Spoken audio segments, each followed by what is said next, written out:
The man has learned how to say no to the temptations of the devil. The man has learned to say no to those things the devil pops up on the internet that appears as women dressed in seducing apparels, dressed naked, and then the man is going to click on it to just see what it is, so that, just check out what the video looks like.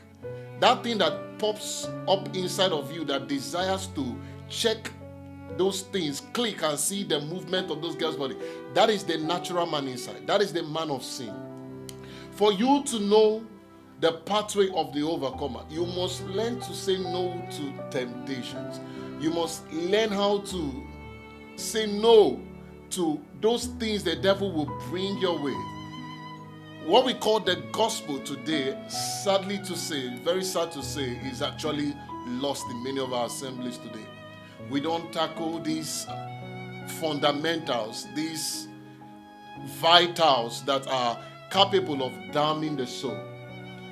Have you ever wondered about the letter Jesus sent to the 7 churches in Asia in Revelations 2 and 3, chapter 2 and 3?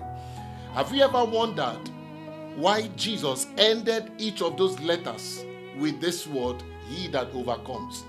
Go back and study Revelations 2 and 3. You will realize that the Lord Jesus ended each of his letter to the churches with a promise of he that shall overcome, he that overcomes. Now, why would Jesus give those promises if it is not needful for a believer to overcome? I know that there are floods of doctrines flying everywhere, trying to make people feel okay in their fallen state. There are doctrines that the devil has even propounded today to strengthen people in their weaknesses. When I mean to strengthen them to continue in those things that seem like their weaknesses.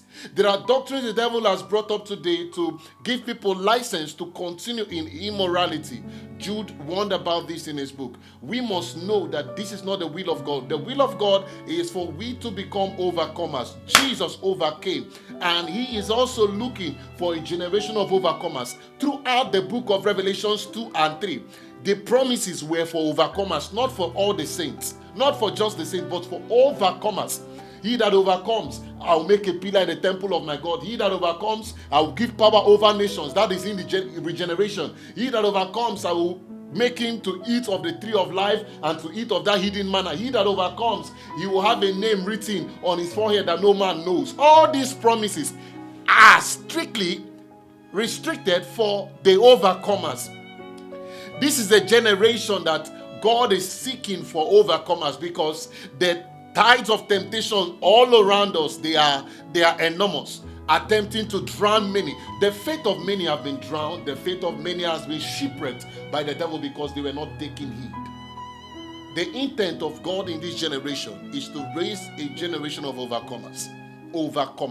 Satan is trying his best to bring out, to propagate more teachings that will just make people, you see, like we see in America today, in Europe, where these LGBT laws that has been strengthened even in the church. People wear homosexuals in the church. That is to say, they now believe that it is just a weakness, but it is not a sin. You see, that is the deceit of the devil. That's the deceit of the devil, so that a generation of overcomers will not rise.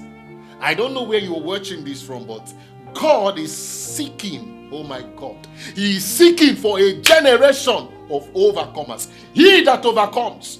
And then the girl comes to you naked, stripped naked, and you look at her beholding the beauty, about to fall into that fornication. What you remember is the promise that he that overcomes, just like Joseph. Joseph knew that there was a reward, and there is a reward for overcomers. That was why he didn't yield to the beckonings of Potiphar's wife. God is looking for a generation, not just a generation of songwriters, song singers, dancers in the church. He is seeking for a consecrated generation.